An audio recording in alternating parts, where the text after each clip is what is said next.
Producer கதை கேட்டு அவருக்கு பிடிச்சிருந்தா தான் படம் பண்ணுறாரா? ஒன்னே ஒன்று, ஒரு ஒரு ஒரு சாபக்கேடு, ஒரு பெரிய ஹீரோ கால்ஷீட் கொடுத்துட்டா அவர் ஒரு கதையை ஓகே பண்ணிட்டாருன்னா அந்த கதை பிடிச்சிருக்கோ பிடிக்கலையோ அதெல்லாம் பிரச்சனையே இல்லை, அந்த பிடிச்சி படம் முடிச்சு ஆகணும். உண்மை என்னண்ணே? ஹீரோ கூட தீர்மானிக்கிறாங்க. ஆமாம், தீர்மானிச்சிட்டாங்க. அப்போ ஒரு அந்த தயாரிப்பில் கதையை கேட்டு வேற கதையை கேட்டுக்கலாமன்னா அடுத்த பிடிச்சி காட்சி போயிடுது.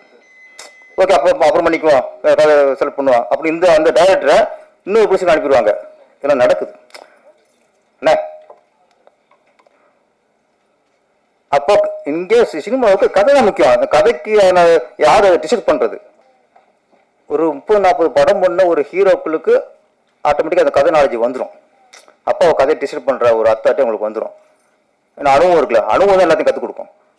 ஒரு 4 படம் பண்ண ஹீரோ 5வது படத்துக்கு அவர் கதை கேட்டு அவர் பிடிச்சி அனுப்புறாரு.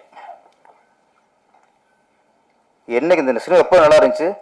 ஒரு தயாரிப்பாளர் ஒரு டைரக்டர் கதை கேட்டு அந்த கதை நல்லா இருக்கு, இந்த கதைக்கு யார் நடிச்சா நல்லா இருக்கும், இந்த கதைக்கு விஜய் நடிச்சா நல்லா இருக்குமா, அஜித் நடிச்சா நல்லா இருக்குமா, கார்த்திக் நடிச்சா நல்லா இருக்குமா, தனுஷ் நடிச்சா நல்லா இருக்குமா, அப்போ இந்த கதைக்கு தனுஷ் நடிச்சா நல்லா இருக்கும் அப்படின்னு டிசைட் பண்ணி அந்த டைரக்டரை தனுஷ்ட அனுப்பி அவர் அப்பாயின்மெண்ட் வாங்கி கதை சொல்லி அவருக்கு ஓகேன்னா அப்படி படம் எடுத்தாங்களே, அப்போதான் சார் சினிமா ஆரோக்கியமாக இருந்துச்சு.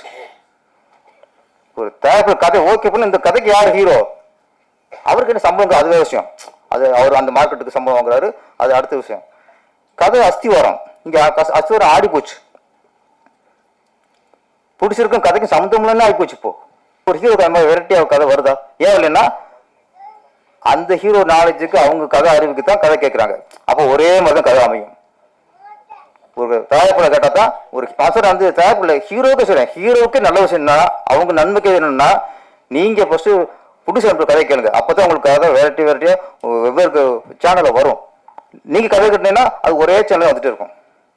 இன்னைக்கு ஆபத்து இதுதான் சார். இன்னைக்கு சரியான கதை வர்றதில்ல. ஒரு படம் பூரா ஒரு வன்முறை ஜாஸ்தியாக போச்சு.